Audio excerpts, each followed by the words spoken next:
Gálatas capítulo 4, do verso 1 até o verso 7 será a nossa leitura e na sequência já faremos a exposição desses versos. Gálatas capítulo 4. Temática de hoje: da escravidão à filiação. Da escravidão à filiação de Deus. Gálatas capítulo 4, verso 1 ao 7 nos diz assim: Digo, pois, que durante o tempo em que o herdeiro é menor, em nada difere de escravo, posto que é ele senhor de tudo, mas está sob tutores e curadores até ao tempo predeterminado pelo Pai. Assim também nós, quando éramos menores, estávamos servilmente sujeitos aos rudimentos do mundo.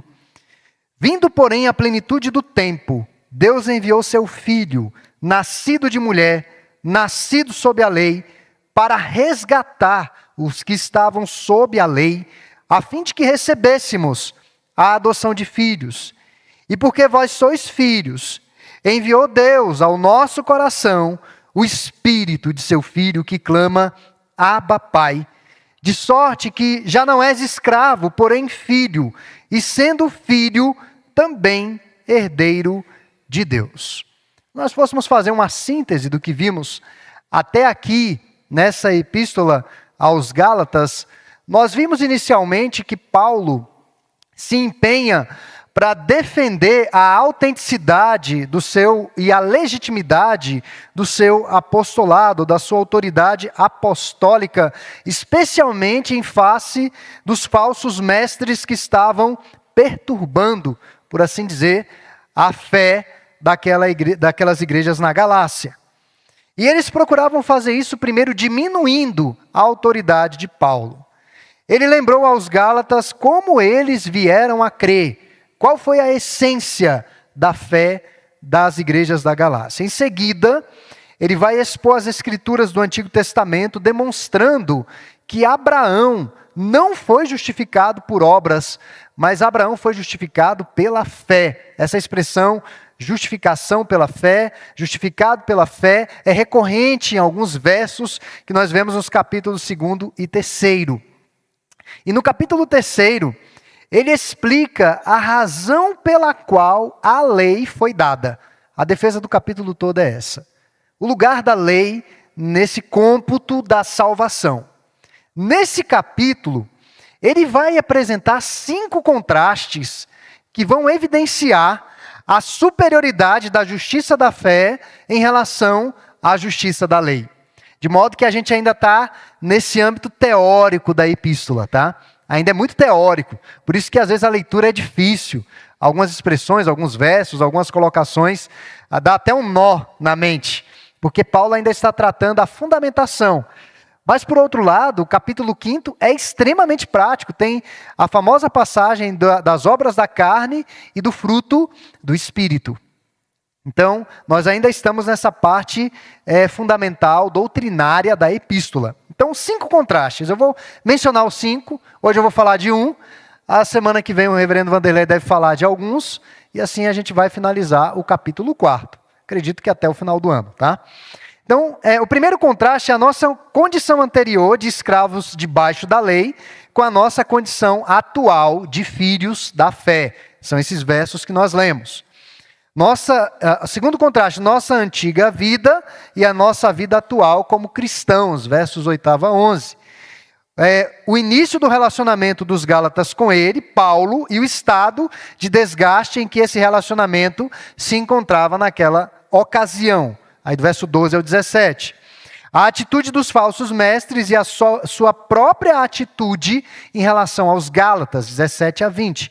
E finalmente, ele estabelece um contraste entre Sara, que representava a salvação pela fé, somente essa é a tese, e Agar, a escrava, que representava a salvação por obras. Isso está no finalzinho do 21 a 31.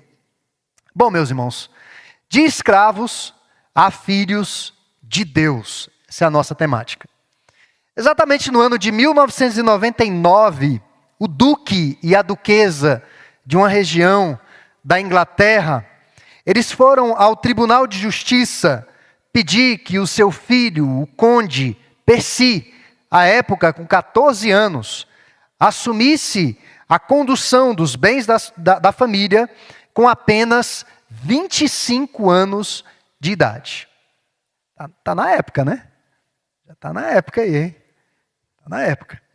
25 anos de idade. Com 18 anos, ele já poderia assumir a condução dos bens da família, mas seus pais entraram com uma ação na justiça para que ele não assumisse esses bens até completar 25 anos de idade. E por que os pais fizeram isso com o jovem conde Percy? Sendo que o dinheiro para muitos é a solução da maioria dos problemas, para alguns a solução de todos os problemas. Porque os pais queriam o bem do seu filho. Eles não queriam que o seu filho herdasse aquela fortuna muito cedo. O histórico de condes que herdam fortunas precocemente é se tornarem os reis do camarote e se entregarem à dissolução, não só da saúde com drogas, com entorpecentes, com noitadas, mas a dissolução dos bens. Então o histórico não é muito bom. Daí eles criaram um fundo fiduciário para gerenciar a fortuna do jovem até que ele completasse 25 anos de idade. Esse fundo fiduciário é um acordo legal que garante a transferência dos bens, seja de uma pessoa ou de uma empresa, a outra pessoa, no caso, ao herdeiro, em um determinado tempo. Alguém vai gerenciar os bens da família até que chegue o tempo em que o herdeiro receba aqueles bens. O fundo fiduciário é uma ferramenta de planejamento patrimonial que tem como objetivo manter os bens de uma pessoa, de uma empresa, até que possam ser transferidos para os beneficiários. Ainda mais quando eles são muito jovens, crianças, adolescentes. Os bens são geridos por um administrador neutro, que deve seguir as leis e as regras do próprio fundo. É feito um contrato para que, no devido tempo, tudo seja passado aos herdeiros. Então, a primeira lição que eu quero tratar aqui à luz do texto, de escravos a livres, nós vamos entender por que eu trouxe essa história do jovem Percy, é deixando de ser crianças. Verso 1 até o verso 3. Paulo vinha falando da função da lei antes de Cristo. Ele vai falar que a lei funcionou como uma espécie de aio pedagogo que conduziu o povo da aliança até o Senhor. Agora, no capítulo 4, a lei, no tempo em que o herdeiro menor, ele fala da lei em que há um tempo em que essa lei é aplicada ao herdeiro menor, em que ele nada difere de um escravo. Paulo está fazendo essa analogia aqui. Houve um tempo em que os cristãos estavam no mesmo patamar de igualdade de um escravo. A herança do pai, naquele tempo, pertencia ao herdeiro menor por direito, mas não de fato ainda. O herdeiro menor não tinha poderes para decidir o que seria feito com os bens do pai, mas era dele. Como funciona hoje, pelo menos ainda no nosso regime, né? Estão querendo mudar isso, grandes heranças, para o governo pegar para ele. Isso tudo vai contra a Bíblia, tá, irmãos? São regimes contrários às Escrituras. Mas a ideia de herança está na Bíblia, sim, é legítima, sim, de propriedade privada, está tudo nas Escrituras. Mas essa ideia de que grandes fortunas não podem ficar para uma pessoa só, isso está fora do cômputo das Escrituras. O fato é que o herdeiro menor, ele tem direito e ele vai herdar tudo, mas não naquele momento em que ele é pequeno. Ele está sob tutela, ele está sendo conduzido. No regime grego, havia mais ou menos esse recurso do fundo fiduciário que foi aplicado ao jovem Percy. Havia a figura do guardião do herdeiro menor. Ele controlava simplesmente toda a vida do herdeiro menor. Ele forjava, Ele preparava essa criança e esse adolescente para que no devido tempo ele assumisse os negócios da família. Ainda com os pais presentes, ele era uma espécie de tutor. Era uma figura que vinha ensinar para o menor, para quando ele se tornasse adulto, a administrar bem os seus bens. E ele controlava toda a vida da criança. Ele dizia a hora que a criança e o adolescente deveria acordar. Ele dizia e estabelecia o que ele deveria comer, o horário que ele deveria comer, o que ele deveria vestir, o desempenho dele na escola. Grandes famílias ricas faziam isso. Entregavam seus filhos a esses tutores. E eles iam forjando essa criança e esse adolescente para que ele pudesse ter postura para assumir os seus bens. E nesse meio tempo, o herdeiro tinha menos liberdade do que um escravo. Porque ele era um escravo. Tinha horário para acordar, tinha hora para comer, tinha hora para dormir, tinha que ter desempenho escolar, ele tinha que dar uma devolutiva. Então, se você parar para pensar, era um regime assim, bem fechado. Não era uma pessoa que vivia de qualquer jeito, do jeito que ela desejasse.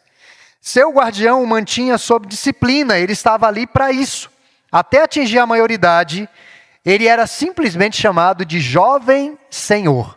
Poderia ser o mais rico do mundo, príncipe da Inglaterra. Jovem senhor sendo forjado para assumir aquela posição. E nesse regime, o jovem muitas vezes se sentia mais escravo do que senhor. Mas tudo isso era para o seu próprio bem, como é no caso do jovem Percy, que acho que esse ano já deve assumir tudo. Visava o seu amadurecimento. A juventude, nós sabemos, não durará eternamente. Você que é adolescente, você não vai ser adolescente eternamente. Você que é jovem, você não vai ser jovem eternamente. Haverá um momento em que você vai ter que assumir responsabilidades. Muito embora na nossa sociedade, os pais não estejam preparando seus filhos para assumir responsabilidade. Eu penso que sexo masculino e sexo feminino tem que saber fazer uma comida, tem que saber lavar uma roupa, tem que saber passar uma roupa, tem que saber limpar uma casa, tem que saber o valor da energia, tem que saber o valor da água, tem que saber o valor de aluguel. Eles têm que saber o valor dessas coisas. Porque quando casa e não sabe, para eles tudo é uma surpresa. Uma triste surpresa quando os boletos chegam. Mas vejam que já na antiguidade havia uma preocupação. Quanto mais recursos se tinha, mais se preparava os filhos para a fase da vida adulta. Então, visava o seu amadurecimento. Chegado o tempo, ele assumiria a administração dos seus bens e a própria vida, é claro. Aí sim, ele ia dizer que hora ia acordar, o que queria comer, o que queria vestir, mas depois de um tempo em que ele foi preparado para isso. Mas aí você diria, puxa pastor, mas aquela juventude foi muito presa, né? Muito presa, igual a do escravo. Não, irmãos, o escravo não tinha nenhuma perspectiva. Ele seria sempre escravo. Sempre ele estaria nessa condição, a não ser que alguém pagasse pela sua liberdade. É nessa linha que Paulo segue. A lei era uma espécie de ensino fundamental para os crentes. Aí no verso 3, Paulo vai ressaltar isso. A lei teve o seu papel de pedagogo, de forjar, de apontar para Deus, para a sua salvação, mas era uma espécie de ensino fundamental. Era a maneira correta de se adorar a Deus, de cultivar os relacionamentos civis, sociais e familiares. Mas chegando o tempo certo, os alunos crescem e eles vão simplesmente superar a educação básica.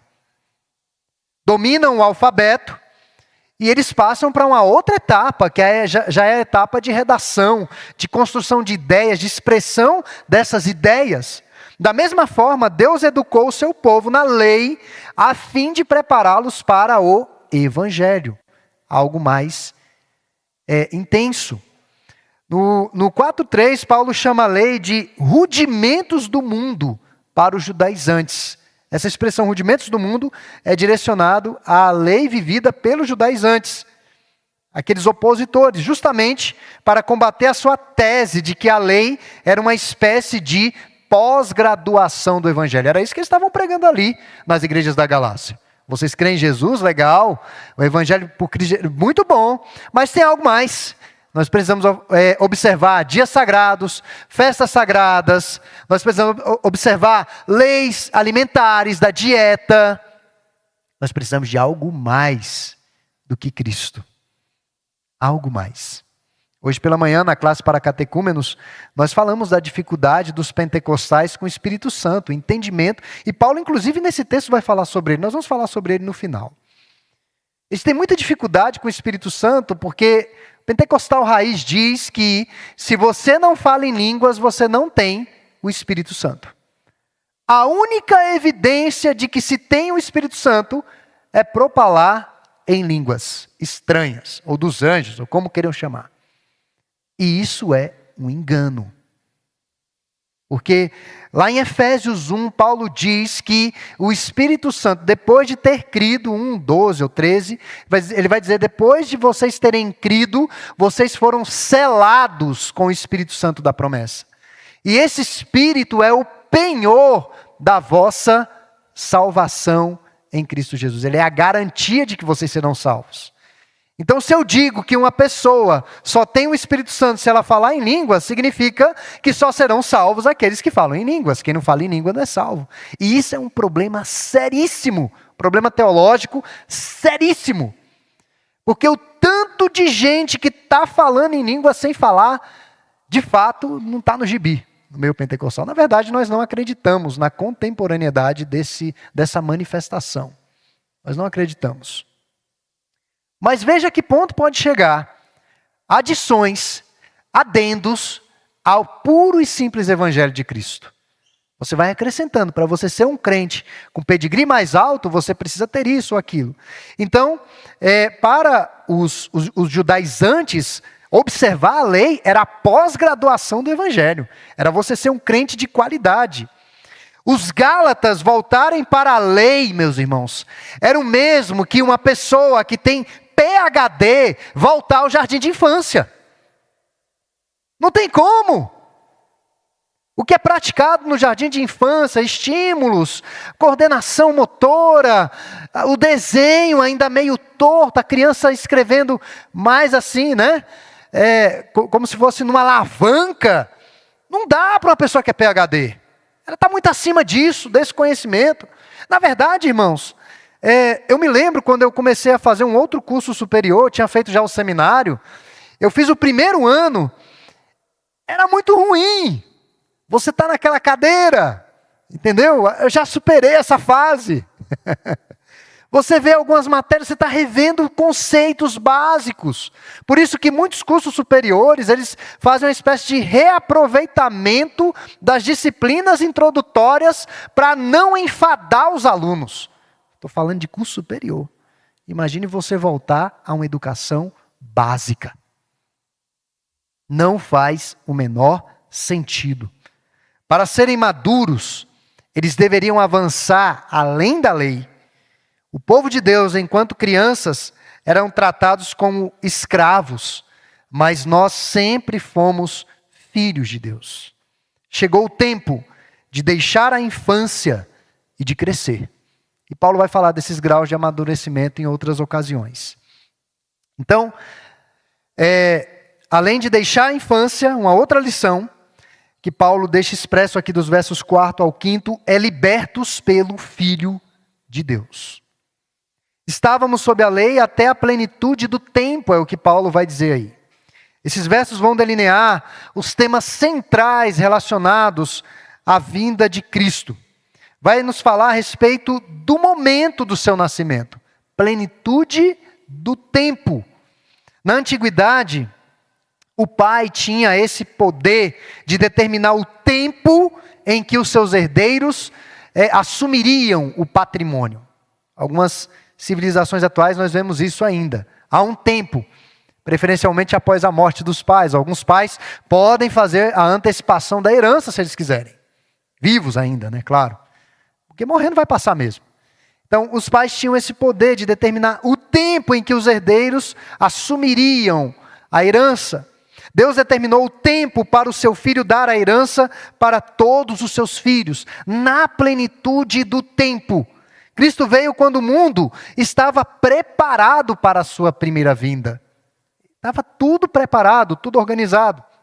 Os estudiosos da Bíblia e da história bíblica dizem que os gregos haviam provido linguagem e cultura comuns para que esse evangelho fosse compartilhado.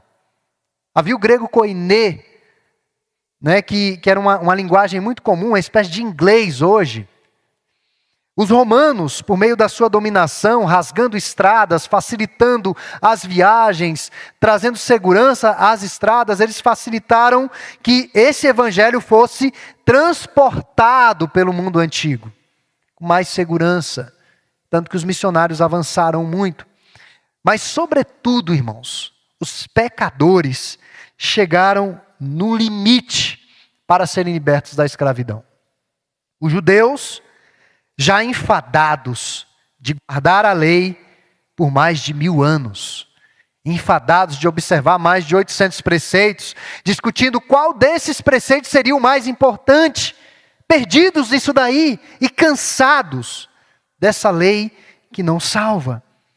Os estrangeiros, o que dizer dos estrangeiros, dos que não eram judeus, das demais civilizações, cansadas das práticas pagãs, dos deuses pagãos, das suas mentiras, das suas traições, das pegadinhas que havia em servir esses deuses pagãos.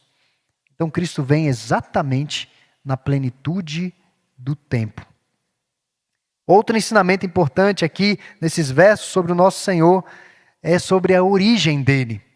Ele foi enviado da parte de Deus.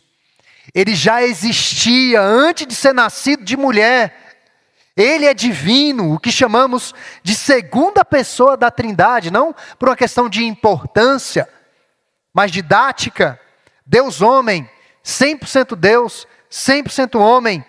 Em sua pessoa há duas naturezas, a divina e a humana. Até hoje, divina e humana. Nascido sob a lei, sujeito à observância da lei em toda a sua totalidade. E nós vemos assim algo muito cuidadoso que envolve a encarnação do verbo, do logos, que tudo que está relacionado à sua vida foi sob a lei. Seu nascimento foi sob a lei, sua vida foi sob a lei, até mesmo a sua morte foi sob a lei. Ele aceitou a pena de morte que seu povo merecia por quebrar justamente essa lei. Não é à toa que essa expressão é recorrente nos evangelhos. Tudo conforme predizia a lei, conforme o profeta, conforme a lei. Aquela agenda é estabelecida para deixar evidente que Cristo foi esse segundo Adão perfeito que cumpriu toda a lei.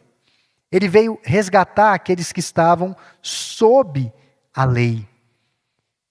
E a finalidade principal pela qual o Senhor Jesus nasceu foi para ir à cruz. Essa é a finalidade principal. E ele sabia disso.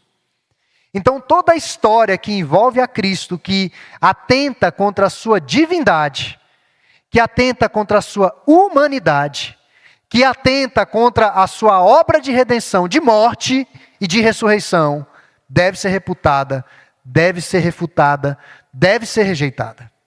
Toda ideologia ou toda ideia contrária ao que a Bíblia fala sobre ele deve ser prontamente rejeitada. Porque Cristo não veio para ser mais um mestre, Cristo não veio para simular a morte, Cristo não veio para ter mulher, Cristo não veio para se relacionar com homem. Muita gente está dizendo essa besteira por aí. Definitivamente não. Amorosamente nem com homem, nem com mulher. Cristo veio para morrer na cruz do Calvário. Esse é o principal motivo da sua encarnação. E nada, absolutamente nada, o desviou desse propósito. É o que está claro nas Escrituras. Então todas as falácias que envolvem a pessoa de Cristo devem ser rejeitadas e devem ser reputadas como as manifestações mais diabólicas de Satanás. Mais diabólicas. Ele se apresenta endiabrado, não é possuindo uma pessoa aqui, gritando, rugindo, jogando o banco para cima e fazendo essas coisas horrorosas. Ele está mais endiabrado quando ele atenta contra a pessoa do nosso Redentor. Quando ele usa pessoas, acadêmicos, e seja lá quem for, para questionar a verdadeira identidade e a verdadeira missão de Cristo. É o diabo escrito, manifestado na sua frente. Então repreenda mesmo. Eu não vejo outra maneira, e eu já vi gente possessa, já vi. Se você não viu, e se você tem medo, não tenha medo, pode acontecer com você qualquer hora. É esquisito. Mas muito mais é quando uma pessoa distorce a pessoa do Redentor. A imagem do Redentor. O cristianismo, portanto, é uma religião de espinhos, pregos, madeira e sangue. Cristo nos redimiu do poder e da maldição da lei. O tempo oportuno, a sua divindade, a sua humanidade e a sua perfeita obediência o qualificaram para ser o nosso Salvador. Conforme John Stott, que é um pastor anglicano, inglês, já de saudosa memória, John Stott foi um pastor que não se casou, se dedicou à vida teológica, viveu aí bastante tempo. John Stott, falando a respeito desse texto, ele diz o seguinte: se ele não fosse homem, não poderia redimir homens. Se não tivesse sido homem justo, não poderia redimir homens injustos. Se não fosse filho de Deus, não poderia nos tornar filhos de Deus. Isso é crucial, é central. Cristo nos trouxe da escravidão para a filiação. E muitos vão possuir a fé de um servo, só por obras da lei. Mas Deus nos chamou para desfrutarmos a fé de filhos redimidos pela cruz. Então, o papel do filho. E por fim, versos 6 a 7, nós precisamos descansar no amor de Deus. Descansando no amor de Deus. Não precisamos testar e duvidar do amor de Deus por nós. Ele nos ama. Ele quer que recebamos e descansemos no seu amor paternal e não amor de mãe. Os irmãos verem como a coisa vai ganhando um rumo esquisito e bizarro esses dias. Um pastor midiático dizendo que Deus é como uma mãe. Heresia! Heresia! Deus não é mãe. A Bíblia fala claramente que Ele é pai. Não está relacionado meramente a um sexo masculino, Ele é pai no sentido de poder, no sentido de cuidado, no sentido de autoridade. Ele não é mãe, tem nada a ver com mãe. As expressões femininas direcionadas a Deus nas Escrituras, existem algumas, mas o que prevalece é Ele como um ser totalmente único, que não pode ser comparado a nada que existe nesse mundo. A figura paterna é no sentido de autoridade plena, absoluta de Deus. Então, nós podemos descansar nesse amor. E uma das maneiras de sermos aquecidos com o seu amor é o seu Espírito Santo. É o que ele vai dizer aqui no verso 6, que ele diz que Deus enviou ao nosso coração o Espírito de seu Filho que clama, Abba, Pai. O Espírito clama. Essa palavra aqui está relacionada a um forte sentimento, envolvimento integral. Nós presbiterianos somos acusados de forma muito injusta de frios. Pessoas que não sabem o que é fervor espiritual e pessoas que não sabem quem é o nosso Deus e que Ele age de formas diferentes, do jeito que Ele quiser, e não precisamos ser iguais em nossas manifestações. Os filhos gêmeos não reagem igualmente. Tem um filho gêmeo que chora vendo filme romântico, outro que ri. Por que exigem que tenhamos a mesma reação diante de Deus? É minimizar quem é Deus na sua soberania e na sua diversidade. Nós não somos frios de forma alguma. O Espírito Santo, ele vai agir de forma individualizada nos corações. E não é se você grita aleluia, ou dá glória a Deus, ou bate palma, ou roda, ou pula, ou vibra como se estivesse num jogo de futebol. Mas é que tipo de transformação esse Espírito Santo produz em sua vida. É isso que nós estamos falando. Do que adianta ser uma pessoa meramente entusiasta e não ter transformação nenhuma no coração? Uma pessoa que não cumpre com seus deveres, é um péssimo marido, é um péssimo pai, uma péssima esposa, um péssimo funcionário, um mau pagador. Do que vai adiantar ficar gritando, esperneando diante de Deus? Nada. O Espírito Santo está no nosso coração, aquecendo o nosso coração e mudando a nossa vida, nos direcionando à paternidade de Deus. A criação, lá em Romanos 8, eu quero convidá-los a irem a esse texto. Vamos, esse texto, Romanos 8, depois de Atos, Romanos 8.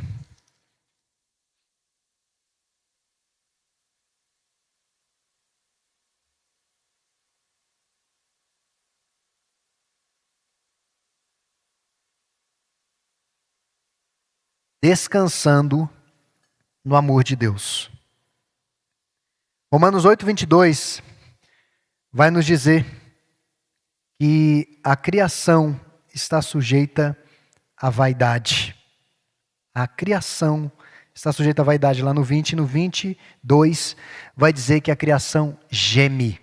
É uma espécie de clamor pela redenção dos filhos de Deus.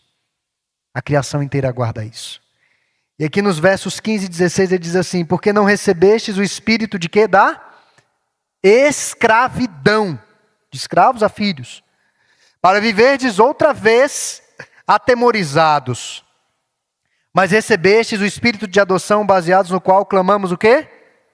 Abba, Pai. O próprio Espírito testifica com o nosso espírito que somos filhos de Deus. Meus irmãos, quem dá fôlego à igreja, quem cria, quem mantém a igreja, quem congrega os crentes é o Espírito Santo. Ele age de maneira soberana. Ele traz quem ele quiser. Talvez na igreja tenha pessoas que você diz, essa pessoa não deveria estar aqui. Quem é você para dizer isso? É o Espírito Santo quem traz. É o Espírito Santo quem convence da justiça, do pecado, do juízo. É o Espírito Santo quem redime. O mesmo Espírito Santo que eu creio que habita no seu coração também. Então nós não temos poder para questionar quem é que está aqui, por que está aqui. Deus que trouxe. É Deus quem congrega o seu povo. É Deus quem sustenta o seu povo. É Deus quem redime o seu povo. E não é a igreja que vai salvar ninguém. No final, no último suspiro, quem vai estar com você é o Espírito Santo. É Ele. Então, o texto aqui em Romanos 8,15 deixa claro que nós recebemos esse Espírito não mais para vivermos com medo, atemorizados. A Bíblia vai dizer que o verdadeiro amor lança fora todo o quê? Medo. Que é um dos principais problemas que nós enfrentamos hoje. O verdadeiro amor lança fora todo o medo. Nós podemos sim descansar no amor de Deus. Então não recebemos esse espírito de covardia, esse espírito de receio, para andar horrorizados, assustados. Mas nós recebemos o Espírito Santo. Nós não somos mais escravos. Nós somos livres, nós somos filhos de Deus. Não precisamos mais viver atemorizados em relação ao nosso futuro, especialmente o futuro eterno.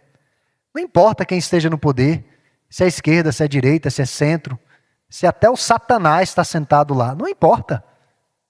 Não importa. Acima dos tronos da terra nós temos um rei que reina sobre toda a história e conduz sobre toda a história. Para que ter medo? Não precisamos ter medo. Ele enviou seu Filho para nos tornar filhos. Depois nos enviou seu Espírito para que saibamos que de fato somos filhos. A adoção que fora conquistada pelo Filho é aplicada pelo Espírito Santo. Os Gálatas não precisavam de mais nada. Eles já possuíam o Espírito de Cristo. Eles não precisavam fazer mais nada para pertencer à família de Deus. A herança de filhos de Deus não é recebida pela observância de lei, mas pela vida no Espírito. O Espírito Santo está nos preparando para uma herança plena, mas nós já não somos mais escravos do pecado. Podemos descansar na esperança e num relacionamento dinâmico por meio do Espírito Santo com o nosso Deus. Ele vai dizer aqui no verso 6 que esse Espírito clama Abba Pai, a ideia de oração, a ideia de relacionamento com Deus. E concluindo, irmãos, de escravos a filhos de Deus, que Deus nos ajude a deixarmos de ser crianças, a sairmos da infância. Não faz sentido você ter um curso superior e voltar para o jardim de infância. Recentemente eu ouvi uma expressão que eu ri demais, já tinha ouvido antes, mas eu ri demais esses dias, estava pensando sobre ela, paladar infantil, né? Algumas pessoas têm um paladarzinho infantil, eles têm dificuldade com texturas, aromas, cores e sabores. Paladar infantil tem muito açúcar, bem adocicado, né? Você vai comer um hambúrguer que tem uma carne salgada, mas o sanduíche é doce. O refrigerante é doce. Depois você pede um petit gâteau ainda, doce. Paladar infantil. Nem sempre é muito bom. Nem sempre vai fazer muito bem à saúde. Nós precisamos realmente deixar a infância. A infância foi uma fase. E ir para uma etapa maior de relacionamento com o Senhor. E como é estranho, né? Adultos com comportamento infantil. E dá uma pirracinha, né? Quando as coisas não saem do jeito deles. Você sabe do que eu estou falando. Talvez seja você. É esquisito isso. É estranho. Um adulto com comportamento infantil. Tem muitos. Pessoas ficaram presas na adolescência. Parece que nunca saiu de lá. Nunca saiu. Modo de falar, de vestir, de andar, perspectivas de vida. Estão lá presas na adolescência. É um pouco estranho isso. Eu acho estranho. Particularmente eu acho esquisito.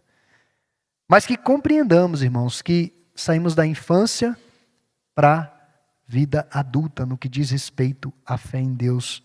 Que compreendamos que fomos libertos pelo Filho. A nossa libertação se deu na obra de Cristo. E que descansemos no amor de Deus. Que Deus nos ajude a caminharmos desse jeito.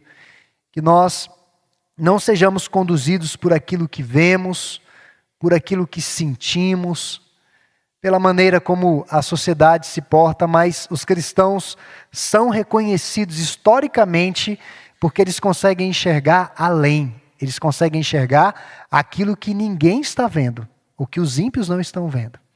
Eles têm uma visão além. E essa visão além é o que muitas vezes acalma o nosso coração e baixa os níveis de ansiedade e de preocupação. Jesus questionou por que nós andamos como os que não creem em Deus.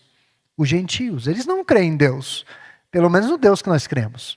Por que andamos preocupados com as mesmas coisas, com o que vestir, com o que comer? Por que andamos tão ansiosos com essas coisas? Quem se ocupa com essas preocupações são os gentios, os que não acreditam em Deus. Eu não estou dizendo que você não vai trabalhar, não vai cuidar da sua casa, cuidar das suas finanças, ter responsabilidade. Não estou dizendo isso. Porque isso já entra no mandato cultural. Nós devemos cuidar daquilo que nos foi confiado. Mas não com ansiedade desmedida, tirando o nosso sono. Você tem lá o carro, está lá na rua, você, meu Deus do céu, será que o ladrão veio e levou? Você levanta 2 da manhã, vai olhar, está lá. Aí você deita de novo, dorme. Não, deixa eu olhar de novo. 3 horas da manhã você vai olhar. Aí você não dorme. Aí você não consegue viver por preocupação com aquele bem, com aquele filho. Não, meus irmãos. Não mesmo. Ninguém, eu tenho certeza que se eu perguntar aqui para você, se Jesus chegar agora e dizer, vamos embora, se está tudo pronto para você ir embora, você diz, não, senhor, tem uma louça lá em casa para lavar. Tem uma coisa lá, tem uma comidinha lá que eu quero ainda comer, porque você sabe, né? Guardei lá para a noite. Tem ainda, os filhos, está tudo pequeno, meu filho tem 6 anos, olha aí que motivo justo para eu ficar aqui. Ninguém está pronto para morrer, deixar tudo. E nós vivemos como se a gente fosse passar o resto da vida aqui. Não, irmãos. Quer dizer, o resto da vida sim, mas não a eternidade. Saiba que quando a hora chegar, não tem panela que ficou no fogo, roupa que ficou no varal e vai chover. filho pequeno. Não. O Senhor vai chamar. E nós precisamos descansar no amor de Deus. Confiar no nosso Deus, acima de tudo. Então, que Deus nos abençoe. Amém.